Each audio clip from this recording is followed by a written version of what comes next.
Greetings from the past, my fellow time travelers, and welcome back to another episode of The Ladder. My name is Ty, and I hope this course is about to end. Oh my god. What now? After spending the night at the local park, Ashton and his friends tried to figure out what their next step will be. However, coupled with fatigue and stress, the conversation quickly went downhill. Frustrated, Ashton walked out, suggesting they cool their heads first. Oh no, this isn't good. Before my own temper flares, I walk away and slide back into my car. If the door slams with more force than needed, I'd like to blame it on the pent-up anger boiling up in me. I'm not even sure what or who am I angry at. The ghost? At them? Or maybe at myself for being this useless. Because despite none of them saying it, I know, god damn it! They are still counting on me. In spite of my failures, or every harsh word I've uttered, or how unbearable I can be as a friend. It's there when the tension after the argument finally breaks, and one by one they followed me and get in the car. It's in concerned glances they shoot my way when I start the engine without a word and drive off. It's in their silence, a heavy gift, their unwavering trust. Yet, it's one I'm more than willing to carry. Even through my own exhaustion, if only to keep them safe. In this city of 68,000 strangers, they are the only ones I have left. Though in all seriousness, a good rest is still our best bet for now. Thinking with an exhausted brain is almost as good as running around in circles. We might as well just throw ourselves at that ghost and be done with this. The local Irish pub may not be the best place to hang around when one hasn't slept a wink or you're stressed. More often than not, it's loud. Sometimes the music played by drunkards grates me the ears and the whole place smells like piss on a bad day. All in all, it's very definition of the last place I'll hang around after a wakeful night, but it's safe. Or as safe as it can be with G's security watching the place.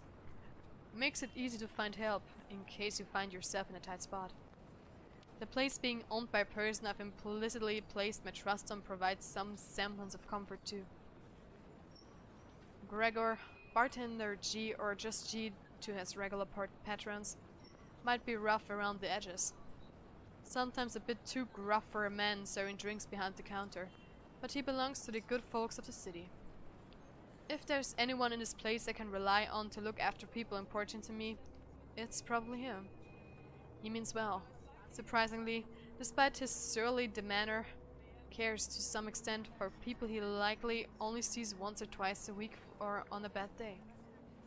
Not the best job in the world, in my opinion, but that's exactly it, isn't it? In wine, there is truth. Alcohol in this case. It loosens the tongue, forces one to let his or her guard down, whatever inhibitions anyone has. It all flies straight out the window after a few glasses. It has made him observant too. Always has one or two things to say about someone or something. Most of the time, it's me. Opinionated ass. But God knows how many times I've asked for his help, when I'm met with a dead end, in a case or I'm in trouble. This time's no different. No. As expected, the moment we show up, he's kind enough to offer us a room at the back of his shop. A single look at my face, I don't even need to say anything, and the next thing we know, he's leading us in. No questions asked. Maybe it's also for this reason why I find myself drifting towards his station hours later, after having gotten that much needed shut-eye. Newly washed, drinking glasses and tumblers line the counter's surface when I enter the room. Behind the bar, G's busy wiping each of them clean, likely prepping it for tonight's use. Briefly, he glances up at me.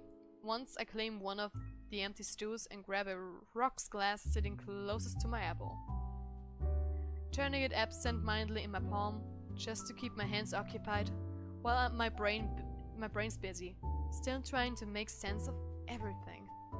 Even at a dead hour, with only a few patrons milling about, this place still smells strongly of liquor. Honestly, I've never grown fond of it. Regardless of how many times I've made a trip or sat here, on the same spot, just talking with the old man. I've never been fond of drinking in the first place. Yet, oddly, it's the nasty odor of brewery that helps clear the mind this time. Along with the lack of the establishment's usual hubbub and occasional clinking of glasses. Even more bizarre is that, through my lack of words, she doesn't say anything. Although it's clear from the way his mouth is curved up in a tight frown that he has questions. A bucket load of it. He wisely keeps it shut. Instead, he simply focuses back on his work. Rinse, wipe, stash away, repeat. Going through the motions with such a familiarity, it's almost a trance. Watching his precise movements quietly like this, with these thoughts swimming inside my head, it's easy to lose track of everything around me. One solid lead on this, one possible way to sort things out. But will it work? Especially if my assumptions are correct, and that the reason Zack was there yesterday morning was because of the curse. Something must have happened there for him to see the need to visit the place that morning. What if the couple has fallen victim to the curse too? It doesn't fall outside the realm of possibility. I've been so biased, not even thinking that they might be in danger as well. But during the open house with Isabella, they might have seen the letter, and... fuck! Stupid, stupid, stupid. Some fucking detective I am. Oh. That's likely the moment when Cooper saw it. If the logic holds, I need to hurry there right away. And if there are answers anywhere, it would be there. It should be there. Where all of this fucking mess started. It's not only my life on the line here. There are others. What happened to us, I won't wish on anyone else, no matter how much I loathe them. Or how complicated all of this has suddenly become. The letter, the woman, the mansion. And now there are the voices lacing venom inside every crevice in my head. Murmurs that sheer scoff and deride whenever an opportunity presents itself. Because you didn't listen. Huh! What the heck was that? It's all your fault. What? Why won't you believe me? Are those the voices of his friends? A reminder of what I've failed to do and of who I've failed. At some point, they all begin to blur together, twinning and coiling. Every horrid image and memory of her, seeking the forefront of my mind. No matter how much I refuse to remember the fear I felt then, to push it as far back as I can, the visions come to me like a deluge. And before I know it, before I can drown, another voice pulls me out of it. You doing good there, boy? His hand is on my shoulders, gripping it tightly and giving me a light shake. There's relief in his face when I finally look up at him, although his frown appears more distinct than the concern in his eyes. It's deeper now, marked with worry and agitation. He does let go when I offer him a small nod, but the furrow between his eyebrows never leaves his face. He always has a knack for reading people after all, even someone who can be as closed off or distant like me. In all the time I've spent in the Force, there's only one other person who's as keen as this old guy, the Chief. Funny, and weird to some degree. I've pointed it out to him so many times before how much they look alike, only for the observation to be brushed off with a vehement tone. I've never brought it up again after the third time, out of respect for the guy. Whatever it is, it's clear it's something he doesn't want to talk about. Why push it? However, during times like this, it's impossible for the thought not to come up. He even has the glare down pat. No, are they brothers? Under his wordless scrutiny, I feel like a damn rookie again. You're looking a bit green. Sure you got plenty of rest back there? You were only out for an hour or two. Wouldn't hurt to try and get some sleep. No. I'll keep an eye out. No need. Don't worry about me. I won't be able to get some sleep anyway. Not with her face still a clear picture in my head. No. I heard that from you before. Not buying it. What's the story this time? This as bad as that case with the guy who ate his own eyeball? I wish it were. Jesus, stop reminding me. I hated that case. If I didn't know any better, I'd say you get a kick out of telling people about it. Maybe. It's useful, you know, for blokes who don't know their limits. Sends them right out the door after I start with a description. Or was it the part when the poor schmuck gouged his eyes out? Nasty, awful, icky stuff, and it gets the job done. Like I said, useful. Don't even need to call security these days if I want to kick someone out. Anyway, pretty sure that pales in comparison to whatever this is now. I haven't seen you this stressed out since they closed that case. The one from 10 years ago, with your professor friend. Abigail and her team weren't able to solve that one, G. No one has been able to. It just went cold. Same difference. But what do I know, eh? I just serve drinks, listen to people's problems and their whining, then make sure they get home safe afterwards. Thing is, I'm also not blind, kiddo. And you can bet your ass I can tell when a person's about to fall apart. What? Is this some form of therapy from you? Are you going to offer me free drinks now? Really, I can use some right now. Something to numb the senses. But when has that helped anyone? In your dreams, kid. Last time someone gave you the hard stuff, your photographer friend had to haul you out of this place almost half naked. What? Hey, I can handle my liquor when I put my mind to it. Not from what I've seen, nope. Besides, you usually avoid drinking. Either way, it's out of the equation.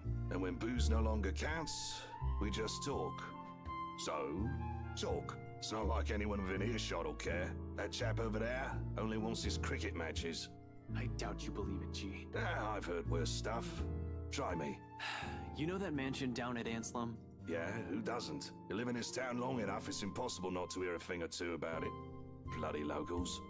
Well, my friend found a primitive version of a chain letter in there. Now that we've seen it, we're cursed. A beat passes. For a long moment, G stands there, unmoving. His hand stops short of placing the glass. He's been whipping Pryor back to a rack on his left. All while he stares at me with eyes that are nothing short of scrutinizing. He probably assumes I'm joking. Who wouldn't? Not a week ago I've been put in the same situation. Even now, in spite of the things I've seen and heard, it simply won't sink in. Or maybe this is just desperation creeping in. The idea that I may not be able to find a way out of this. Whatever the case is, for people who hasn't experienced what I'm going through, this will merely sound like an awful Halloween prank. It's not a prank. This must have been what Isabella felt the whole time we made fun of her that day. This isn't a prank! I saw something! Now it's too late. We're stuck in a never-ending nightmare, where the only way out might be death. And like I've expected, G's reaction to it, an amused laughter. It booms throughout the whole pub after a long bout of silence. Like I've just told him a particularly funny joke. Okay. Good one, kid. You don't want to spill. No one's forcing you. Seriously, though. Good one. Although I want to be angry with him, I can't find it in myself. Can't even muster the energy for a scowl or a glare. Nothing but a taste of my own medicine to temper the annoyance bubbling up in me, I suppose. In the end, echoing her words is the best I can do. It's not a joke. Yeah, alright, good luck with that. You're on your own. Here I thought you didn't have an ounce of humor in that body. Guess I'm wrong. He shakes his head, lets out another chuckle before returning to his task. By now, almost half of the glasses have been put away. The only ones remaining are the smaller kind used for shots and stamped ones for cocktails. Despite being busy with this task, his amusement does not entirely disappear from his face. He keeps talking, as if I'm simply another customer he entertains with his stories. But we both know it's more than that, if the wistful expression on him says anything. Man, can't believe you're the same rookie who walked in here almost a decade ago. Well. Too smart for his own good, that boy. Has always been 2 steps ahead of things. Now he's here, sulking. I must have screwed up somewhere then. I must have screwed up a lot. For things to go suddenly shift like this, for me to become a mere shadow of the person I used to be. No, I don't think so. This one, screwed up? Not by a mile. It's too early to say. You've still got several years ahead of you, Holmes. Take it easy. But some things change, eh? It has been years, and you were a kid back then. You know, the sort that's a bit unsure. Making all the horrible decisions in life he'd eventually be embarrassed to talk about. You never stop calling me kid, though. Well, you still are. It's just that this time, you're sure of who that badge and gun is for. What was it you police types usually say? To protect and serve, yeah? A significant pause falls at its heels. From both of us, as he allows its meaning to sink in and spurs something in me, stirring a feeling both heavy and forceful, but not completely unwelcome. Familiar. Though before I can even clarify what he's trying to imply or gather my thoughts on the matter, G turns away to begin his work on the silverwares. Okay. After the argument at the park, Ashton took his friends someplace where they could rest. G welcomed them to his pub without a question. While the others were sleeping, the detective and the bartender had a little chat about the past and what had changed over the years. Well, well. He'll need those too, once more of his patrons come in for lunch. Slow and easy. A sharp contrast with the strained air we've been wading through these past weeks. A fleeting moment, but one I allow myself to relish, if only because of its absence lately. The way things are now, this is almost a gift. So when it all ends with the loud shuffling of food from the adjacent hallway, a sight is all that leaves me. There's no need for me to look up to know who it is. Zack's threats alone are telling. There's always a wait and set to them, steps that are taken with a lazy cadence. Like he's always trying to make himself smaller, less conspicuous than he usually is.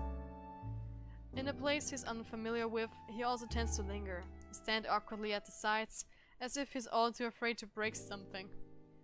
That, or he's waiting for a permission of some kind. Either way, he's never been the kind to barrel headfirst into things or forgo courtesy despite appearances. Much like how Rebecca's mother Henning belies her firing temperament, or Isabella's rare displays of maturity appears at odds with her youth. There has been a lot of those in my life, it seems, more so from the people I've grown closer to over the years. Walking contradictions we all are.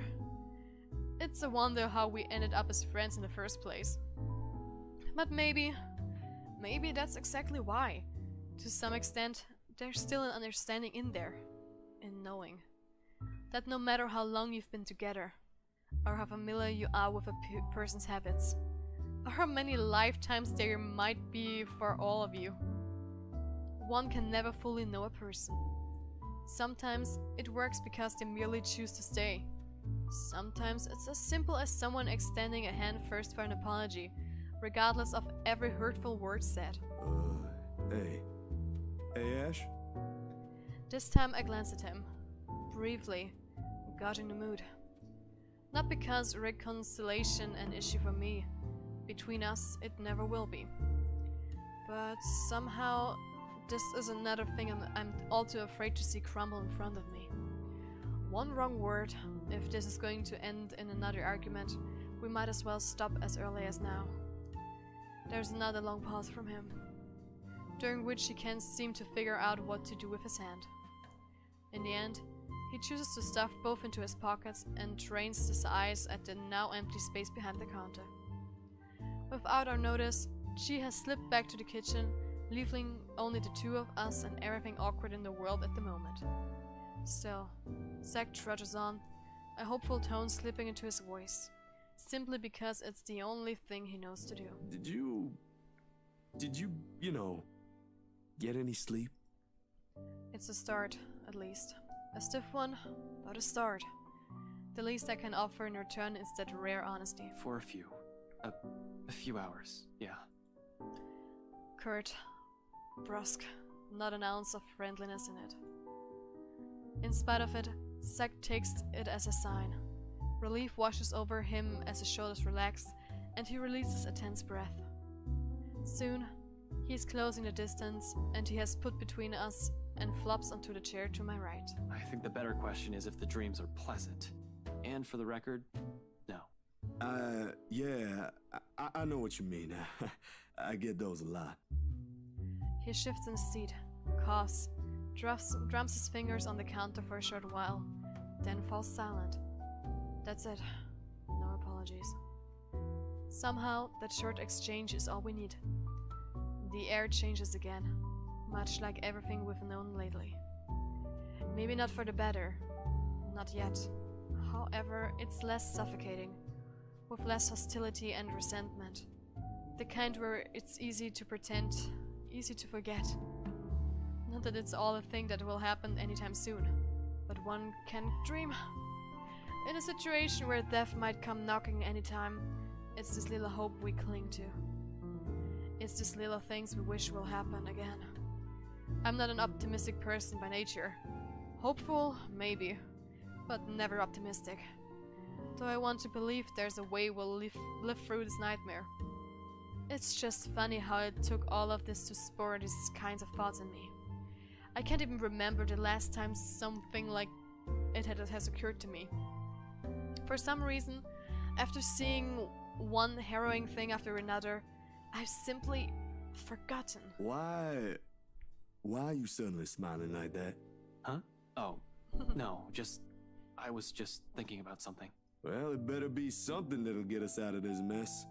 What makes you think I know how to fix this? Until 2 days ago, I didn't even believe a word you guys have been telling me. Zach, I function better when I'm dealing with homicide cases. Hell, feel free to throw in the usual robbery and missing persons case into the mix. I don't care. Give me a few days and I'll give you a lead. This isn't how I operate. This isn't what I'm good at. For all you know, I might even end up getting us killed. I have no idea what I'm doing. Well, the fact that you're frustrated but still trying already means something, Ash. Besides, you don't make that face unless you already have an idea. And it can't be any worse than this. Maybe. What's on your mind, Ash? There really is something about Z-Man. Between Rebecca and him, I tend to share with him things I won't normally say to the other. Unlike her who pushes, sometimes with the same tendency as her moods, Zack has this strange tendency to ease people into telling him what he wants to know. Oftentimes, the question feels so subtle, and it catches me off guard, with less force and more forbearance. After all, out of everyone, he's the most grounded. Really, he's like the older brother I never had. The kind you can depend on when things go sour. The kind you tell things too simply because he'll listen, without forcing his own opinions on you. We still have one more lead we haven't checked. I'm gonna look into it tonight. It doesn't take him long to put two and two together, and his calm expression abruptly dissolves to worry, the second he realizes what I meant. We have already examined the letter, read through piles of documents. There is really only one we haven't given a once-over. The mansion.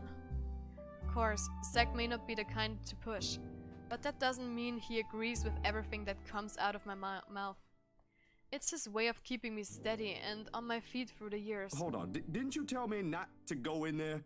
Whatever happened to stay away from Luke Wright? You're an unarmed civilian, Zach. And so? So, I want you to stay here and keep yourself safe. I probably won't take too long, but I don't know what might happen. I'm not even sure if I'll find something in there. G will keep an eye on you guys. If you need anything, if that woman shows up, just holler. He'll help out, no questions asked. You don't even need to explain anything. He's not willing to concede, not from the manner he grips his knees or the rigid set to his jaw. I'm going with you.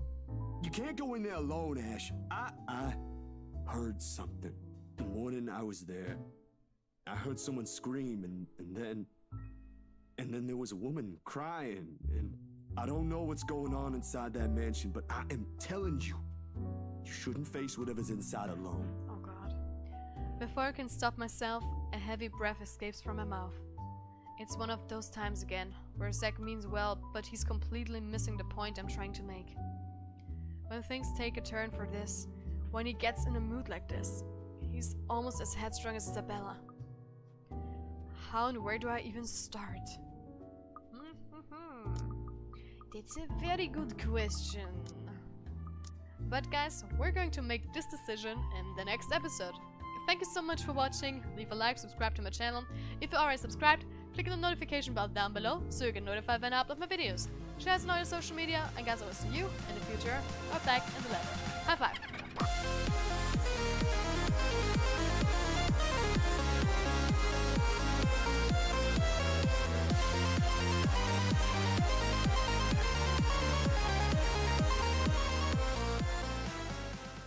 You'll only get in my way. I'd feel better if I don't have to worry about you. What would I pick?